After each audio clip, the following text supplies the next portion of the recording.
Shalom, Bapak Ibu Saudara. Kita meneruskan studi kita, kristalisasi kitab Keluaran. Masih tema kita mengenai perjanjian. Karena ini tema yang penting ya, bahkan utama bisa kita bilang begitu dalam kitab Keluaran ini. Karena perjanjian ini tapi banyak yang disalahpahami lah, kalau saya rasa seperti itu ya, karena tidak melihat konteksnya bagaimana ya. Sebagai contoh, kemarin kita sudah berikan kasus di mana banyak orang membandingkan antara kasih karunia dengan hukum Taurat, karena ada ayat di dalam Injil Yohanes pasal 1 itu dikatakan di sana Yesus Kristus, hukum Taurat datang melalui Musa dan kasih karunia datang melalui Yesus. Jadi dengan ayat itu, berdasarkan ayat itu banyak orang membandingkan. Coba dulu saya baca dulu sebentar ini ya. Yang Injil Yohanes ya. Dikatakan sebab hukum ayat 17, sebab hukum Taurat diberikan oleh Musa, tetapi kasih karunia dan kebenaran atau reality, atau bukan simbol, lawannya simbol ya, realita itu lawannya simbol atau tanda ya.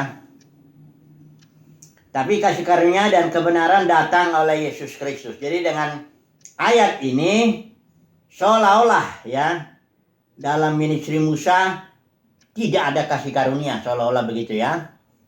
Dan hanya peraturan-peraturan ini dan itu. Padahal Tuhan menginginkan, Tuhan sudah memberikan kasih karunia luar biasa kepada bangsa Israel. Kita sudah lihat kemarin itu sebelum hukum Taurat diberikan. Kasih karunia Tuhan sudah jelas dalam pemeliharaan di Mesir ya. Bahkan waktu mengeluarkannya umat Israel juga dibikin 10 mujizat. Kemudian mujizat yang laut Teberau itu terbelah, orang Israel jalan. Tentara Mesir datang 600 orang masih di sana. Kemudian di tengah perjalanan ada mana, ada juga mujizat air dan sebagainya. Kasih karunia Tuhan jelas. Bahkan nanti kalau kita melihat di Keluaran 19 sudah kita bahas itu, Tuhan janjikan sesuatu yang penuh kasih karunia kepada bangsa Israel. Yang ada 3. Yang pertama, mereka akan menjadi harta kesayangan. Ya. Kedua, mereka akan menjadi kerajaan imam-imam dan raja-raja. Ya. Artinya jadi Israel itu, ini Yahweh, ini Israel, ini bangsa-bangsa lain. Ya. Mereka mengetengahi. Kemudian yang ketiga, mereka juga dijanjikan akan menjadi bangsa yang kudus. Kudus itu artinya dipisahkan, dikhususkan, separate ya, untuk maksud-maksud dan kehendak rencana Tuhan itu. Jadi kasih karunia Tuhan atas bangsa Israel sudah sangat luar biasa sekali ya. Dan barulah kemudian Tuhan memberikan hukum Taurat itu. Memang masih ada ketetapan peraturan lagi ya mengenai keimaman, korban-korban, mengenai kemasucian dan sebagainya. Tapi kita harus melihat konteksnya ya. Jangan melihat hukum Taurat dipisahkan, karena ayat ini dipisahkan hukum Taurat dari perjanjian. Konteksnya perjanjian lama, di mana di dalam perjanjian lama penuh dengan kasih karunia. Jadi sama banyak saya rasa, karena Tuhan yang melakukan perjanjian lama, Yahweh, dengan yang perjanjian baru, kalau kita nanti lihat El Elyon itu Tuhan yang sama. Oleh sebab itu kasih karunia-Nya pun sama ya. Hanya sekarang kita akan mau coba lihat dengan cara membandingkan apa sih perjanjian lama itu dan apa juga artinya perjanjian baru. Dengan cara membanding-banding gini kita bisa memahami ya. Orang yang membandingkan kasih karunia dengan hukum Taurat itu jelas dia tidak paham. Tidak paham perjanjian lama, barangkali tidak paham juga perjanjian baru itu apa. Ya. Nah, ini kita akan belajar hari ini Ya, kita mempelajari perjanjian lama di Keluaran pasal 19 itu, perikatan apa, dan di pasal 24 itu nanti ada ya ritualnya, pengikatan perjanjian itu. Tapi kita mau melihat yang baru supaya memahami lebih bagus yang lama begitu ya. Karena ini terkait ya. Nah, makanya kita mau pelajari hari ini ya. Supaya kita jangan nanti ya begitulah ya dengan hanya karena satu ayat ini. Ini ayat jelas bukan maksudnya Rasul Yohanes bukan membicara bahwa dalam Taurat Musa tidak ada kasih karunia, bukan begitu. Juga bukan dengan maksud supaya dibanding-bandingkan. Ini hanya dijelaskan aja bahwa realita itu, penggenapan itu datangnya melalui Yesus Kristus, itulah realita kebenaran. Ya. Dan di dalam realita itulah kasih karunia itu. Tapi bukan dalam arti tidak ada kasih karunia yang lama yang merupakan simbol saja atau tanda. Ya. Jadi coba dulu ya kita lihat dulu mengapa Tuhan membuat perjanjian baru. Banyak orang pikir perjanjian baru itu untuk bangsa-bangsa lain. Bukan. Perjanjian baru itu tetap utamanya untuk bangsa Israel. Mari kita melihat nubuat itu ya. Hanya satu kali muncul nubuat di dalam perjanjian lama ini. Di Yeremia 31 ayat 31 sampai 34 ya itu ya. Kita baca aja ya versi YLT ya. Kita coba baca ini. Nubuat ya. Ketika itu konteksnya Nabi Yeremia itu kan melayani berapa raja dia. Tapi bahkan sampai bangsa Israel dibuang di Babel, Yeremia masih menyisir juga ya. Bahkan ketika sebagian dibuang ke Mesir, Yeremia ikut juga ya. Jadi Yeremia ini melayani panjang sekali. Di saat Israel sudah, kerajaan Yehuda itu sudah mulai runtuh lah ya. Nah mari kita melihat nih, Yeremia 31 ayat 31. Lihatlah hari-hari itu tiba. Firman Yahweh, bahwa aku akan mengikat suatu perjanjian baru dengan siapa? Dengan keluarga Israel dan dengan keluarga Yehuda. Jadi Tuhan janjikan akan bikin lagi perjanjian baru dengan keluarga Israel, keluarga Yehuda. Ya, kenapa? Ya tentu jawabnya karena Israel melanggar perjanjian itu.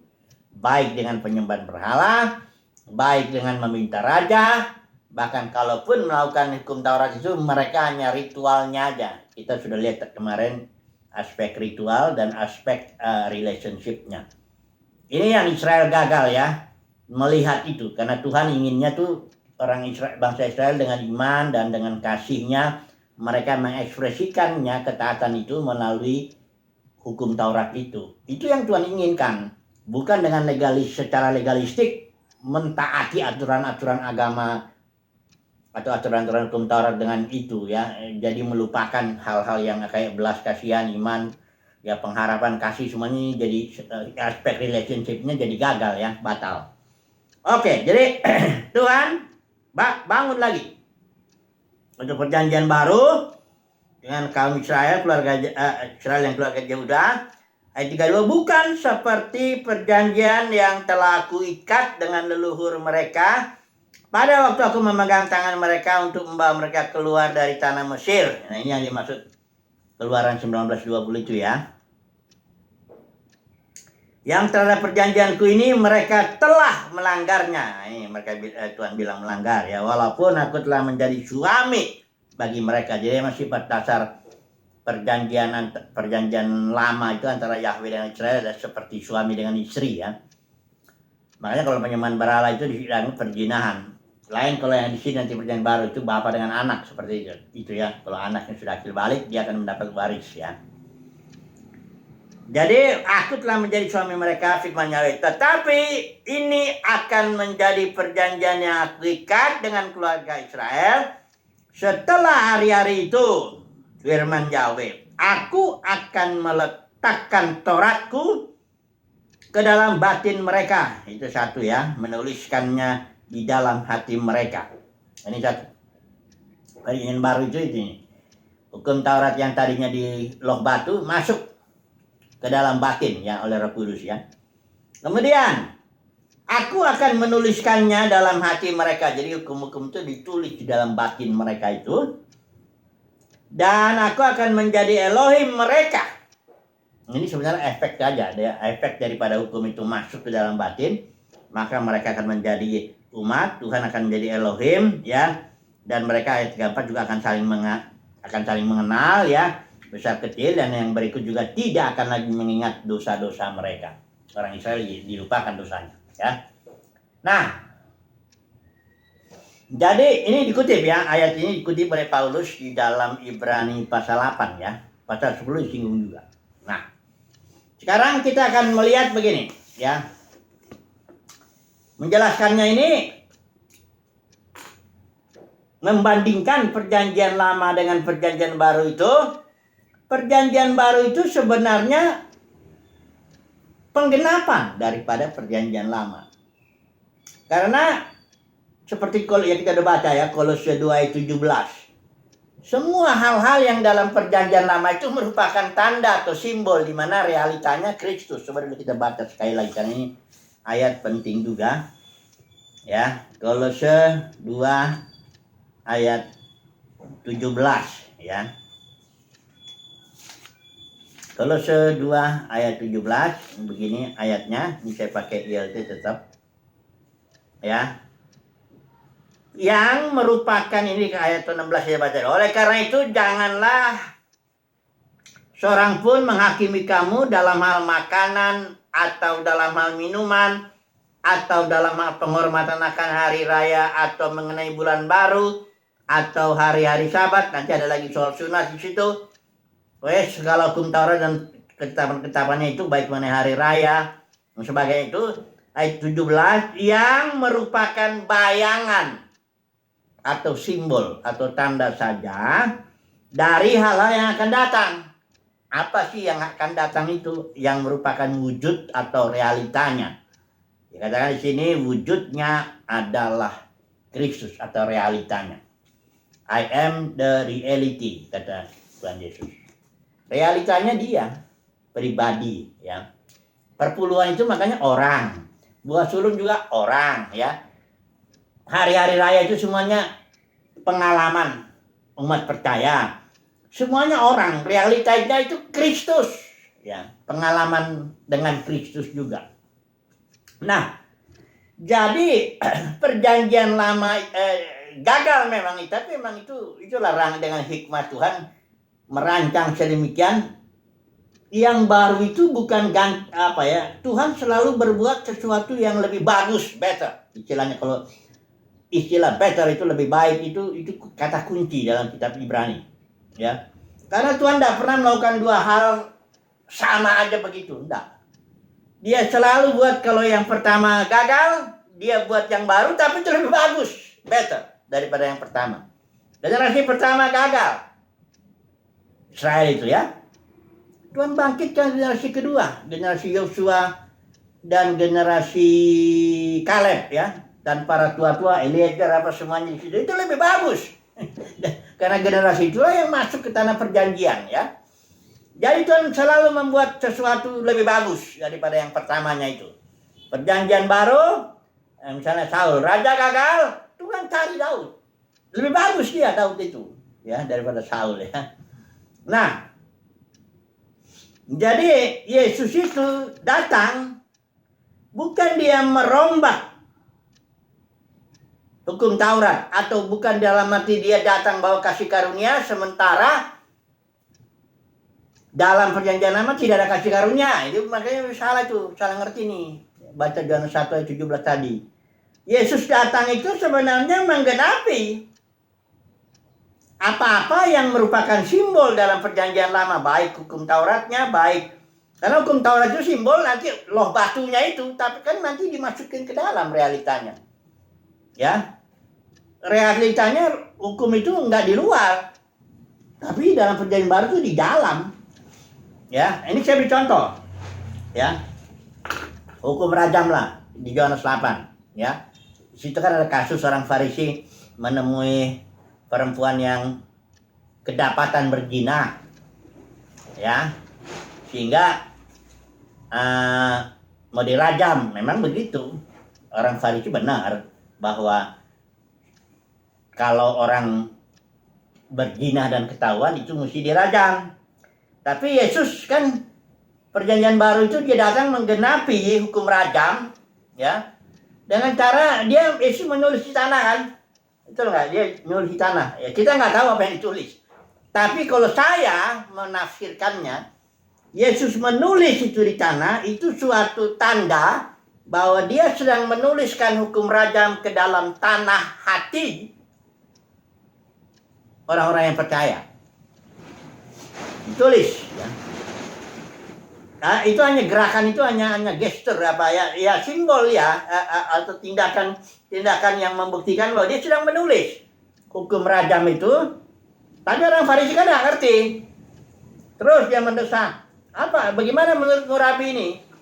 Yesus bilang inilah tafsirannya. Barang siapa yang kalau hukum rajam itu masuk ke dalam batin, itu artinya begini. Barang siapa yang tidak berdosa, dia yang pertama lempar batu kepada perempuan itu. Ya. Itulah dia tafsirannya. Luar biasa ya. Kalau hukum Taurat masuk ke dalam batin, seperti itu. Karena misalnya hukum Taurat ya, kalau berzina, kalau orang hukum Taurat itu secara fisik bersetubuh, baru itu dibilang berzina. Tapi kalau udah masuk ke dalam batin, melihat perempuan dan bernafsu aja, itu sudah hitungannya sudah berzina. Karena di dalam batin ini roh. Ya, jadi kalau dalam skill, ini kayak kita baca ya. Mudah-mudahan saya nggak salah dapat. Skill 36 ayat 26 dan 27 itu juga walaupun menyiratkan tersirat ya, itu pemahaman perjanjian baru itu di situ. Yeskiel 36 ayat 26 dan 27, ayat 26-nya ya. Aku juga akan memberikan kepadamu hati yang baru dan aku akan menaruh roh yang baru di dalam kamu. Itu sama aja kan, menuliskan hukum masuk sehingga hati menjadi baru. Satu. Yang kedua ayat 27, aku akan menaruh rohku di dalam kamu dan akan membuat kamu berjalan dalam ketetapan-ketetapanku. Ini mirip sekali pemahaman ini karena perjanjian baru itu sangat batiniah ya. Kalau perjanjian lama karena dia simbol ya caranya di luar, hukumnya di luar, hari-hari raya yang juga sebelah luaran lah ya. Nah ini kalau orang Kristen tidak ngerti prinsip kedatangan Yesus ya, perjanjian baru itu Yesus menggenapi perjanjian lama. Nah nanti timbul lagi dalam gereja ini yang udah jatuh ini ajaran-ajaran yang lahiriah lagi, keluar lagi. Ibadah mesti di gedung ini, di gedung itu. Kayak Yesus berbicara dengan perempuan Samaria itu Yohanes 4 itu ya. Haruslah lakukan ritual ini, ritual itu, perpuluhan lagi masuk hukum perpuluhan, hukum buah sulung, semuanya jadi kembali menjadi lahiriah. Karena apa? Nggak ngerti. Perjanjian baru itu perjanjian lama itu hanya simbol atau lahir atau tanda, sementara perjanjian baru penggenapannya. Nah orang kalau nggak ngerti begitu ya jadi dia ngajarinnya keluar lagi. Jadi aduk-aduk. Di sini kan perjanjian lama itu kalau gedung kalau bait suci kan kemah ya bangunan. Kayak dibangun Salomo juga gedung bait suci. Kalau di sini kan bait sucinya orang. Ya, tubuh Kristus. Kalau di sini musuhnya jasmani. Berkatnya juga jasmani, di sini musuhnya rohani, berkatnya juga rohani ya, Efesus 1:3. Jadi kalau orang tidak paham yang begini, ibadah juga di sini ibadah tuh ritual yang di luar. Yang di sini ibadahnya udah dalam roh dan realita, kebenaran itu realita ya. Jadi ketidakpahaman ini, ya saya tapi ngerti lah maksudnya apa. Kenapa para pemimpin denominasi ngajarin perpuluhan, ngajarin buah sulung. Saya ngerti lah itu ya, kita juga semua ngerti lah itu. Nggak perlu dijelas-jelasin banget gitu ya. Kita udah tahu lah itu maksudnya ya. Nah, jadi perjanjian lama kalau dibandingkan perjanjian baru tidak boleh dibandingkan begitu. Karena perjanjian lama tuh ini sambungannya ini. Saudara kan tidak bisa membandingkan SD dengan SMP ya. Kenapa? Karena SMP kan sambungannya daripada SD. Ya, tidak bisa dibilang SMP lebih bagus daripada SD. Orang kalau nggak ada SD tidak bisa masuk SMP. Ini terusannya aja ini. Hanya better dalam arti karena yang ini hanya simbol, yang ini realita. Itu aja. Ya. Nah jadi kita poin kedua ini saya mau masuk mengenai janjinya. Ini kan saya mau membandingkan ini antara janji Tuhan kepada Israel itu, ya. Janjinya kan ada 3 tuh. Engkau akan menjadi umat kesayanganku. Engkau akan menjadi raja-raja dan imam-imam. Engkau juga akan menjadi bangsa yang kudus, ya. Ini penggenapannya kan jadi dalam gereja ini. Gereja sebagai bangsa yang terpilih, umat pilihan Tuhan. Kemudian raja-raja dan imam-imam, ya. Gereja yang benar ya, karena kalau gereja sekarang gereja udah jatuh, jadi nggak semua imam-imam. Jadi dibelah dengan ajaran Nikolaus itu. Sebagian imam, sebagian umat kalau Katolik. Kalau Protestan, sebagian pendeta, kaum pendeta, ini kaum awam. Ya. Jadi udah dibelah begitu. Ini besok kali ya kita mau bahas ya. Yang penting perjanjian lama, janjinya itu 3 itu. Umat kesayangan, raja-raja imam-imam, kemudian bangsa yang kudus. Ini pengenapan gereja itu 1 Petrus sudah lebih jelas. Nantilah ya.